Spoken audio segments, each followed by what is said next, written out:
we are backward doing this. Okay. Does that mean that Fontainians are transformed Oceanids? Oh, Paimon wasn't expecting that. But if Oceanids can turn into humans, then perhaps this process can be reversed as well. The second stone slate shows Celestia floating in the sky, and the Hydro Archon and her people worshipping it together. But the heavens still brought judgment down upon them. This must be the point when the Hydro Archon and the Fontainians were branded with their original sin. Does this mean that the original sin and the Hydro Archon sin are the same thing? The third slate shows the Hydro Archon sinking into the sea surrounded by many people. That reminds Paimon, didn't we also watch that happen to someone else? Well, the fourth slate is the prophecy the Fontainians have been talking about. People dissolving into the sea, the Hydro Archon crying on her throne, and so on. We didn't believe that such a crazy disaster could happen at first, did we? But after that incident, it was just a question of when and not if.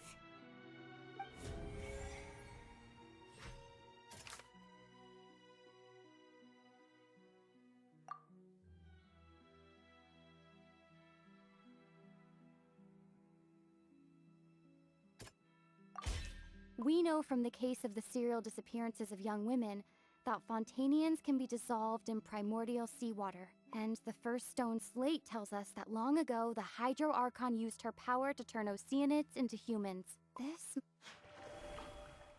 Right.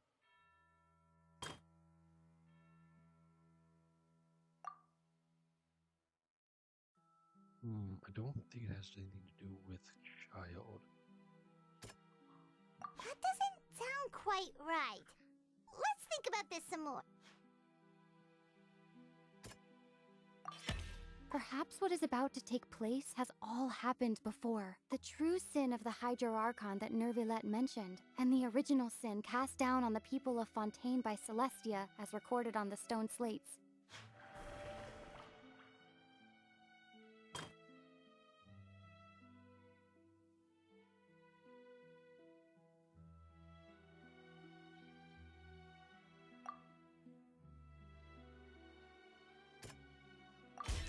It's not as simple as falling into the sea. When Navia fell into the sea, her consciousness was subjected to judgment. The stone slates show the people gathered around the Hydro Archon in the sea. Could that be alluding to the same thing? Yeah.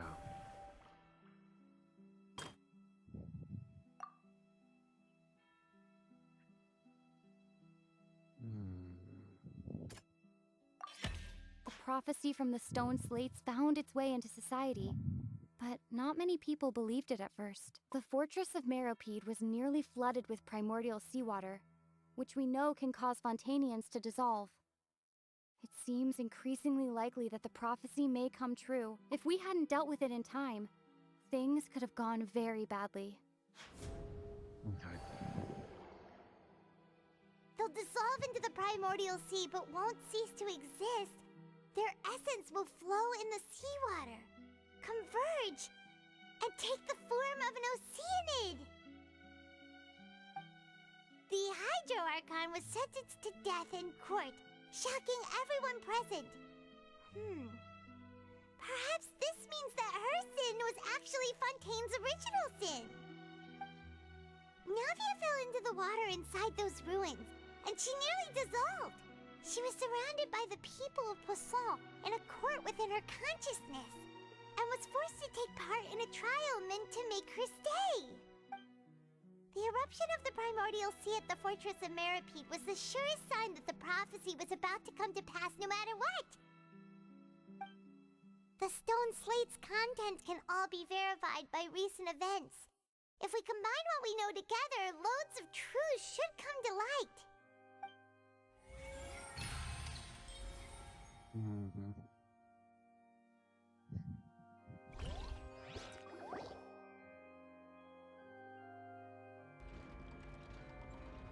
Huh? Oh, Paimon gets it now! So that's how you can make sense of it. But then it feels like... to share some truly shocking revelations. Let's hear them.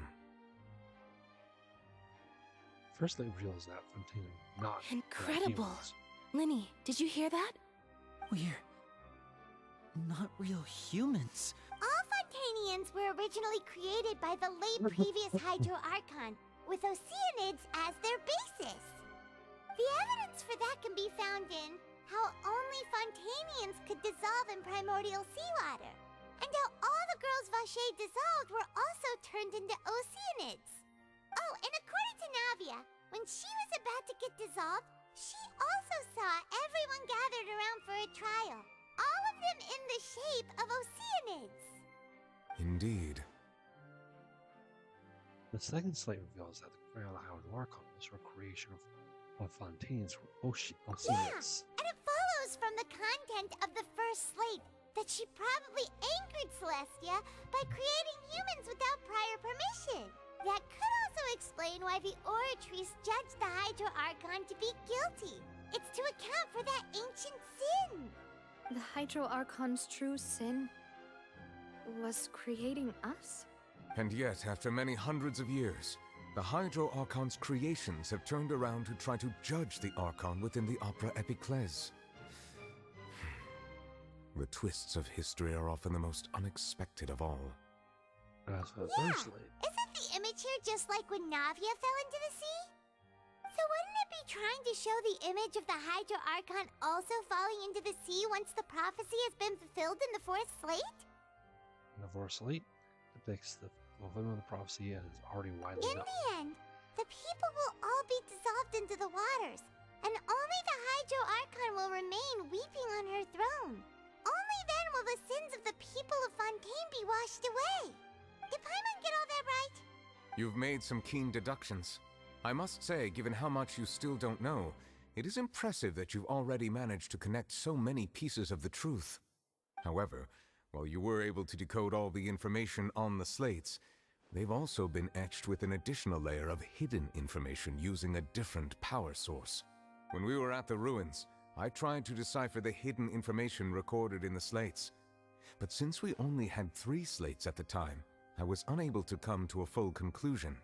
Now that the slate collection is complete, I shall make another attempt to decipher the narrative recorded within. If everything goes well, we should finally be informed of the unadulterated truth.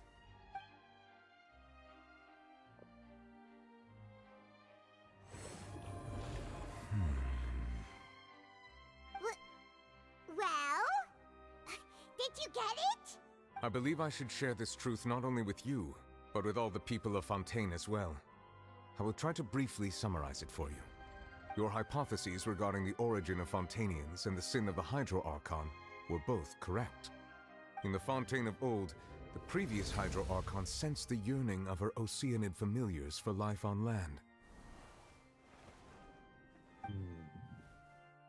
The Oceanids were enamored with the beauty and romanticism of human beings, and wishing to have those experiences for themselves, expressed to the Hydro Archon their desire to become of a similar. However, even though water as an element is intricately linked with the power of life, the Hydro Archon, as one of the 7, did not possess the authority to create a new form of human life.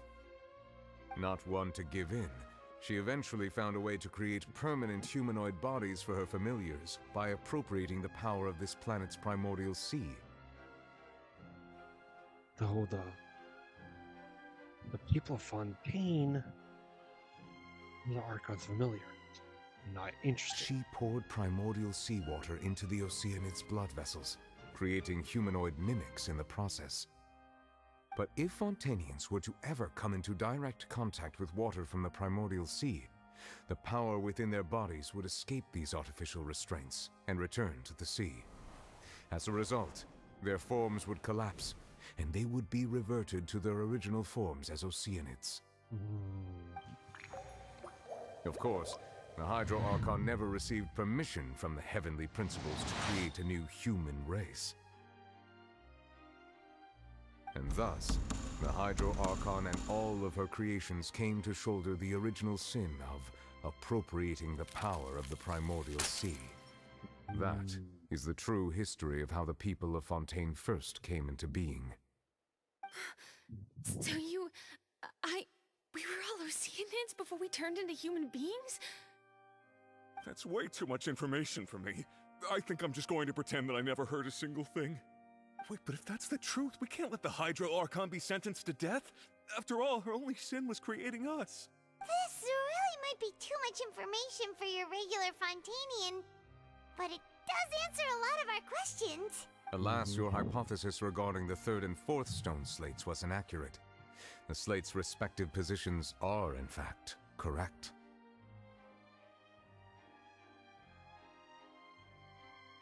So they are in the right order. So they are in the right order. What is the third slate supposed to A represent? key then? point of the visual on the third slate is how all the individuals depicted in the water are humans rather than Oceanids. They have not been dissolved, which implies that the water depicted in this slate is not water from the primordial sea. The nation of Fontaine is the nation of Hydro, as well as the nation of trials and justice. Instead of being the literal element, the water in the scene symbolizes judgment and justice. You may also recall Navia's experience. When she fell into the sea, her consciousness was surrounded by that of many others who intended to hold a trial to determine her fate. Therefore, the meaning of the third slate is that the people of Fontaine shall try the Hydro Archon at the court of justice. Yes, it refers to our present situation. I think I'm following now. So, what you're saying is, even though we decided to put on this trial to avoid fulfilling the prophecy, We, in turn, fulfilled it. in truth, everything we've done has happened exactly as the prophecy foretold. So now, it seems, we're the ones making sure it comes true. Yeah. What should we do? You know, it feels like there's no way out of this. Huh. No matter what, the prophecy will be fulfilled. Is this what it feels like to be a prisoner of fate?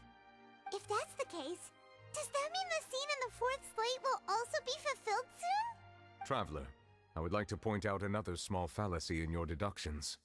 About the fourth slate, you probably thought that the eruption of primordial seawater beneath the fortress of Meropide served as the surest sign that the prophecy was about to come to pass, yes? However, I believe that rather than being a sure sign, that eruption could in fact only be a small warning of something far worse to come. As for the root cause of the catastrophe, I believe you've already encountered it once before. Oh, I have? Wait, B?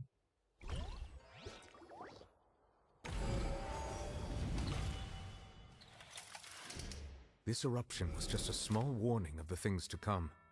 We must find the root cause of the disaster.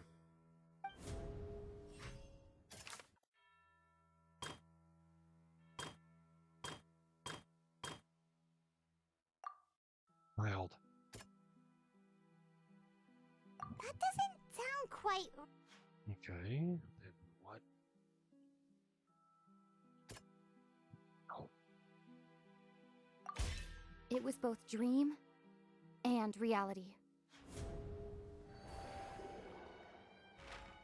If we're talking about a true culprit, that could only be that thing inside the primordial sea, right? The truth, the original sin, the trial, and the root cause of the disaster.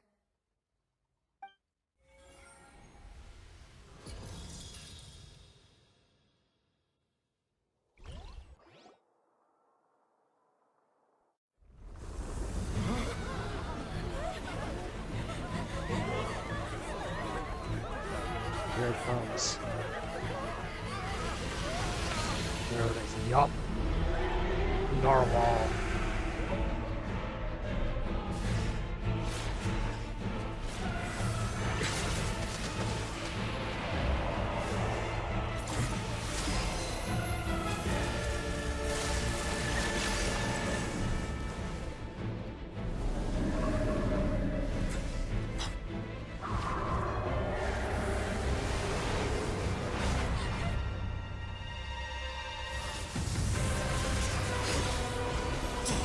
Wild.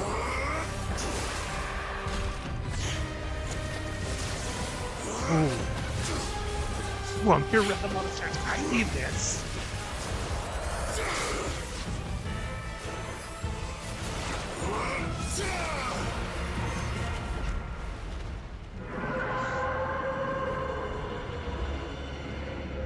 It's going away.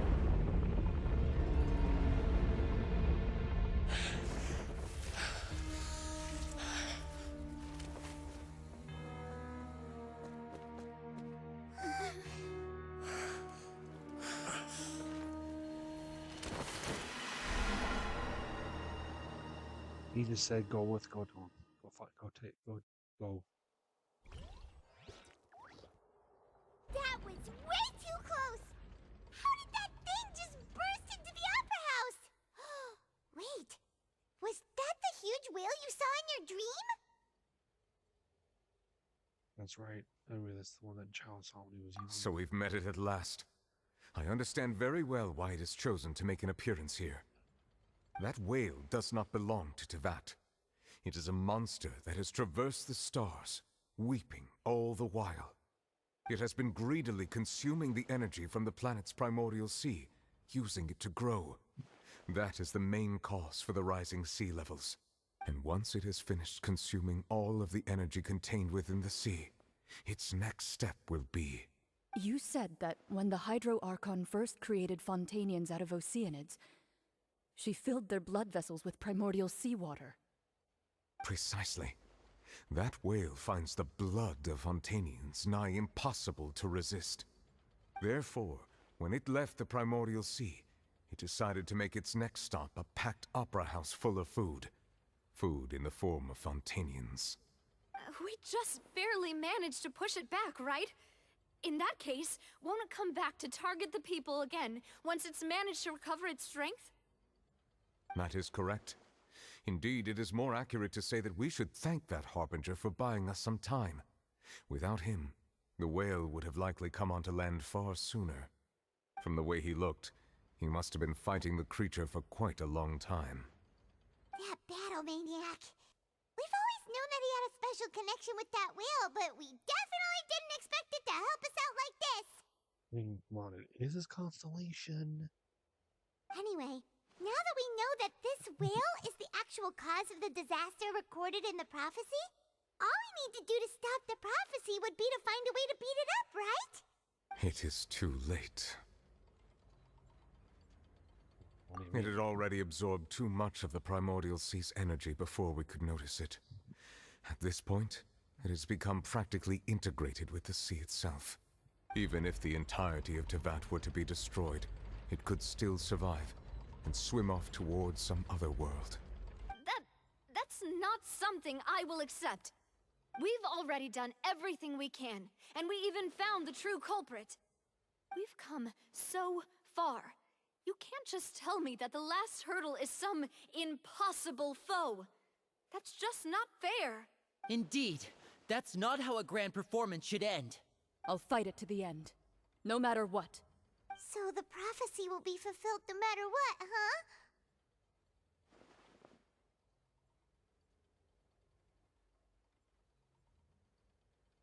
The prophecy. Yes, what has been prophesied will be fulfilled. You may view such things as the history of the future.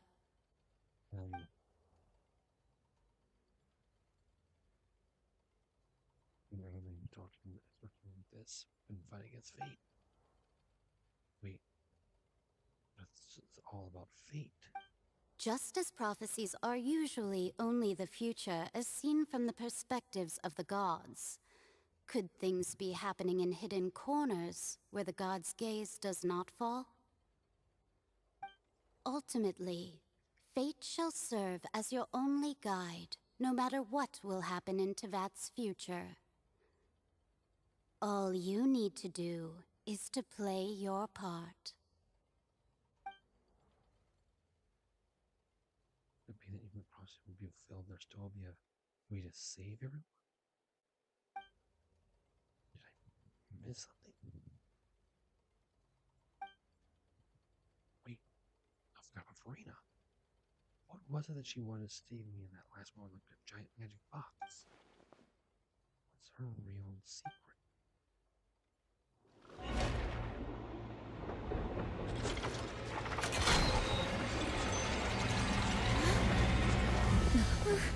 What's happening with the aura trees?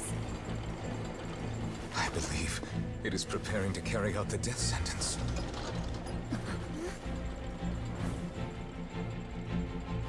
Furina!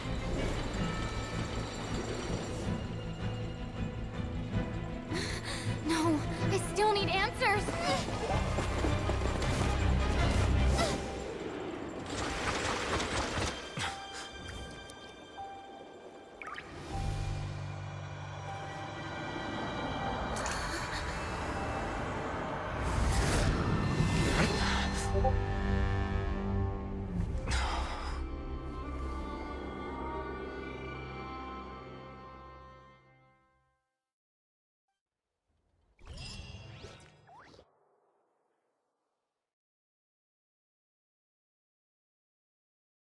Focalor.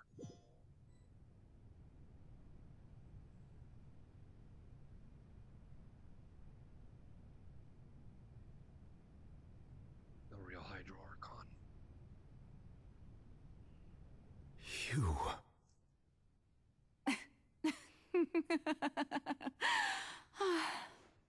Sorry. That shocked expression on your face is just too amusing. I couldn't help myself. You are not Furina.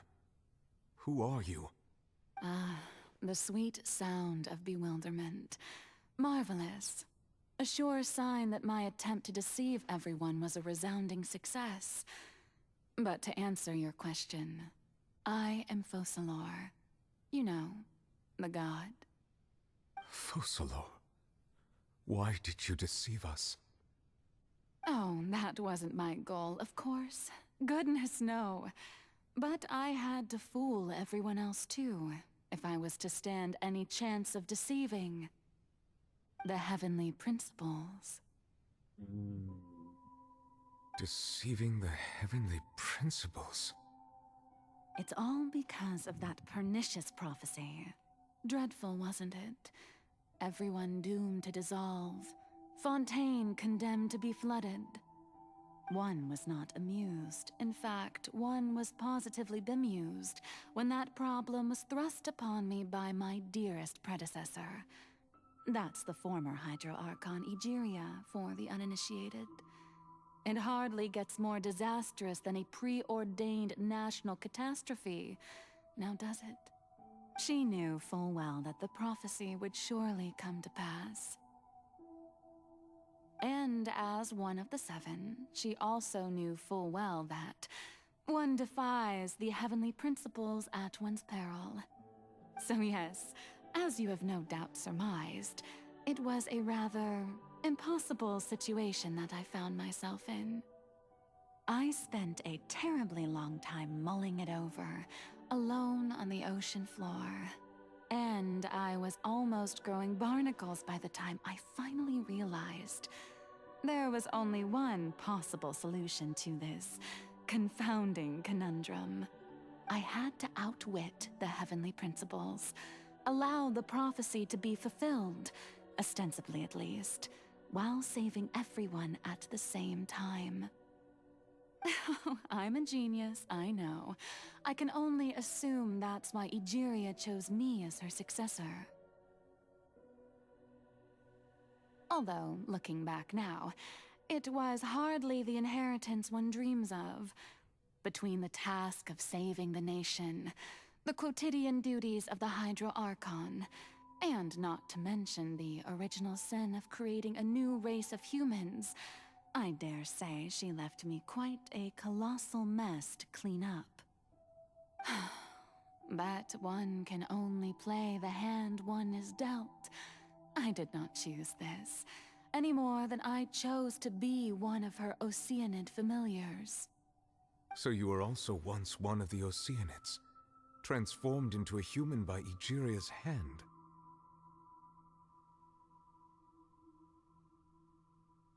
Yes, I was. I always dreamed of becoming human. And I still do, even now. In my eyes, To be human is to be part of the greatest opera ever known. After becoming a god, I separated my divinity from my body and spirit, leaving behind only a self that was as naive and bewildered as my past self on her first day as a human being. The me you see before you now is that divinity, and the human counterpart I left behind, I named Furina. She could feel joy, sorrow, and everything in between. She could be as vain and conceited, or as meek and vulnerable as she wished. Her strengths were of a kind only a human could possess, as were her shortcomings. But in my eyes, Furina's humanity was what made her perfect. She was perfectly human in every way. The person I always wanted to be. Anyway, so then I cursed her. Why? All part of the plan, of course. The plan to deceive the heavenly principles. Of course, you wanted to make her immortal as a goddess. Okay, I see it. Do you still remember the final scene of the prophecy? The Hydro Archon, alone, weeping on her throne. In order that the prophecy might appear fulfilled, I invited Furina to be an actress, to play the part of the Hydro Archon in the prophecy.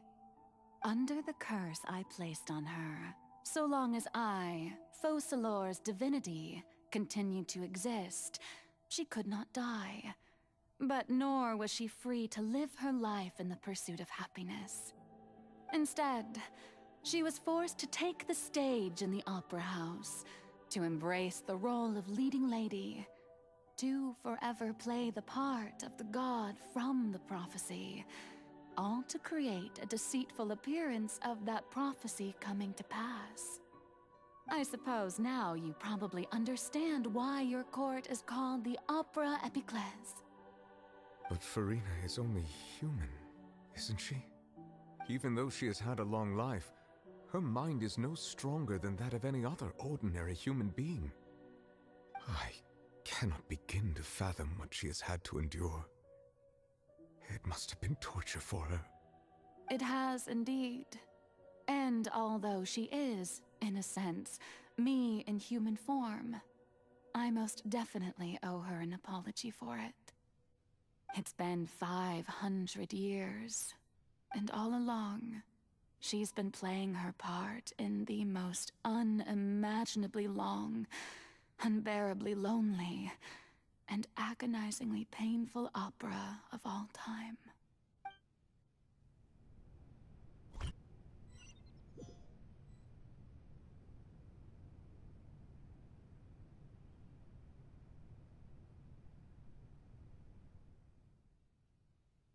Because of Furina's tears. Really, tears alone would contain a being's strongest emotions. Sufficiently strong hydrosensitivity. What? Give me a second. Give me a second. I will be out there in a bit, okay? Give me a second. Go ahead. Go ahead.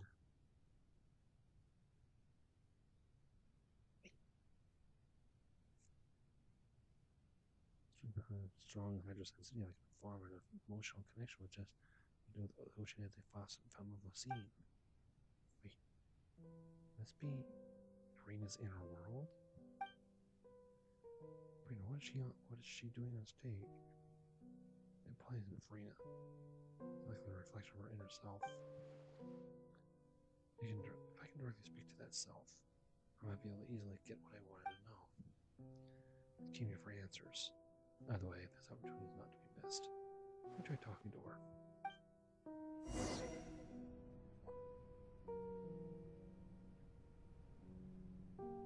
Now, because I've got to do a little game with my nephew, that's going to be the next video.